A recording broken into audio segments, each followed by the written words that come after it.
Yeah, well, let's talk about the fact that about hip hop jokes and that we won't get. I'm so full of those. Yeah. We just met. Like I didn't have time. I'm not going to pretend I'm like, oh, I'm a huge fan of Open Mike Eagle, but I liked what you were doing in the show that I met you in, and then I was like, after the show, like, you should come and do it at my show. But I know nothing about you. I know you're from Chicago. I know that you're what was your upbringing like? Oh shit, it was fucked up. I lived like right by the projects, like not in them, but kind of like right by them and shit. And I went to elementary school that was like nestled within the projects. So I lived with my grandparents. My mom was fucked up.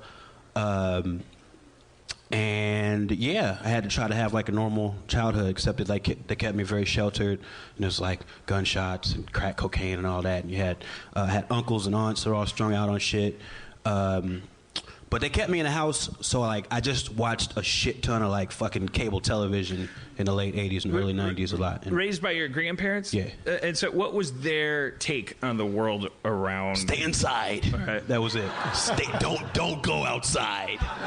Did they have, as a white naive question, did they have a take that was racially based? Like, did they have talks with you about what to do when the cops and blah blah blah, and what other black people do? And my, what blah, blah, my blah. grandparents were black people. What? From the South. Let me finish, okay? And what that meant is all of their talks were alarmingly racist, but not in not in a cute way. Like, I had a Japanese 7th grade teacher, and the shit that my sweet old grandmother used to say about that man was fucking awful. You know, like, she was a great person, but, you know, I think we'd all like to hear. I wouldn't dare. So we can cluck our tongues and wouldn't fucking also go, yeah, oh. Just an example would be great, so we know how to judge her. Yeah, she called him a bunch of shit that obviously was learned in World War II. Oh, so she would say like actual slurs. Yes. So you wouldn't just use stereotypes like, how did she drive to teach you? it was slur. Cause she, you know, I don't know. It was just part of the lexicon for her to say those awful things. And no, but how did she feel about? Because she's from a certain generation. Like, what was her and your grandpa's? Like, it's like if they're looking at a Korean person, they might have all kinds of like comforting things to say about the other. But what was their feeling about how they fit into their government, their society, their neighborhood, whatever? You know, it was more like keep your nose to the ground and work. We didn't have a lot of talk about identity. Like, my dad talked to me about a lot of that stuff. My grandparents, they were working people, and they worked, and they wanted to make sure we were safe and did our homework and shit. They could care less about a lot of social and racial identity and that kind of thing. So they were just sort of like, were they Christian? Yeah. And so they were kind of like, just be a good person and go to church and like work hard and stay out of trouble. Yeah, do your homework. Don't hit girls at school. Like, you know what I mean? Like, just real straight down the middle shit, you know? And did you mainly adhere to that, or were you a rebel in your youth? Nah, I wore corduroys and the sweaters that they brought me from Kmart where my grandmother worked. So my rebelling would be not wearing my shirt all the way up to the top. That was my rebellion. And what were you interested in when you were like 6th grade, 7th grade, 8th grade, like going through puberty? Like, what did you imagine? Were you scarred by that Japanese teacher you had? Did that fuck you up? No, I loved him. He was fantastic. He was an amazing person. Mr. Matsumoto was fucking awesome. Matsumoto, it's like easy to remember too. Yeah, man, he's great. I don't know, he made an impression on me. You could just start making up that name and find your way through it and still be right. Okay, all right. Look, I mean, maybe I'm on your grandma's side. Maybe maybe I like to dehumanize. Maybe that and Christ are blankets I wrap around me at night, and maybe the world has no other options for me. No, but what when you were like pick your age, 10, 11, 12, whatever. But like at a certain there's a point where your future is like.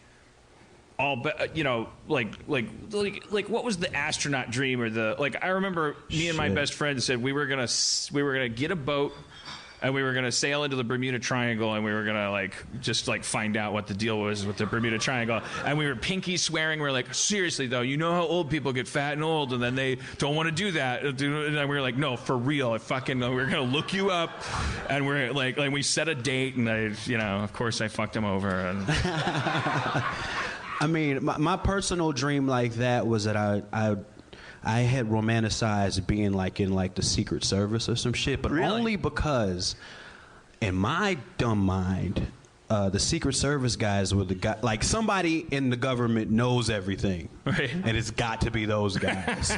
They're the Secret Service. Yeah, so they got to know all the secrets. They're not the ignorant service. Exactly. They have secret in their name.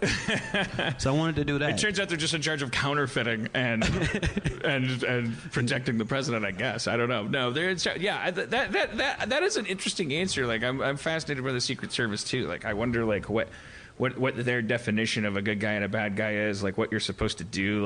Like what if the president grabs a hammer and goes at himself with the claw end of it?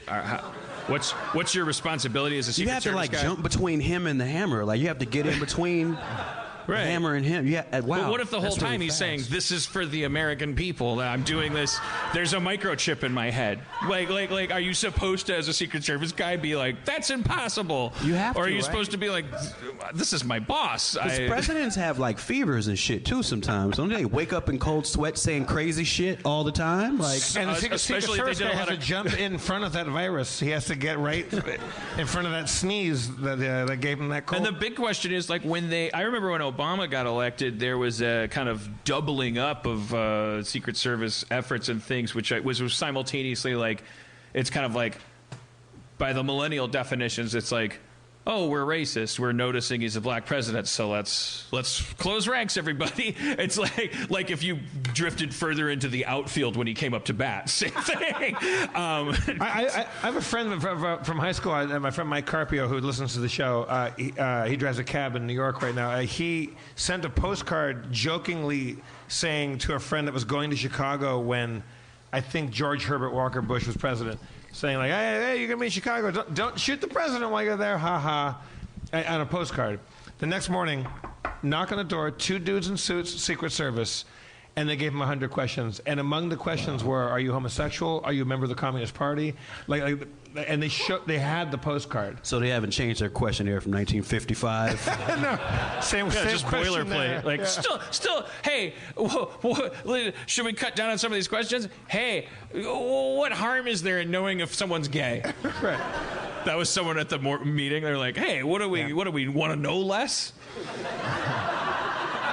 We'll wait for them to sue us, then we'll stop asking. Yeah. The noose doesn't loosen. Yeah, we drove all the way to Whittier. We're not going to not know if they're gay or not. But I am fascinated with that. The idea of what I was getting to is like, okay, so the Secret Service, how much does it get flushed and switched over for each president? Like, they have to have they must have a professional code that supersedes. Like, didn't the guy just resign? Like the head of the Secret Service just resigned, I think. Is that something I'm making up? Can't keep track. National security, right? No, but a different guy. I think specifically, I think the director of the Secret Service. Right. I think that was he said early for on. personal reasons. Yeah. Yeah. I feel like what I'm doing is literally called upstaging you. Like.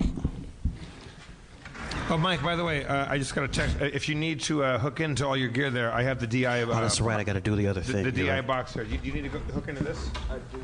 Because that's your lead. How's everybody doing? That's good. Reading any good comic books? Cool.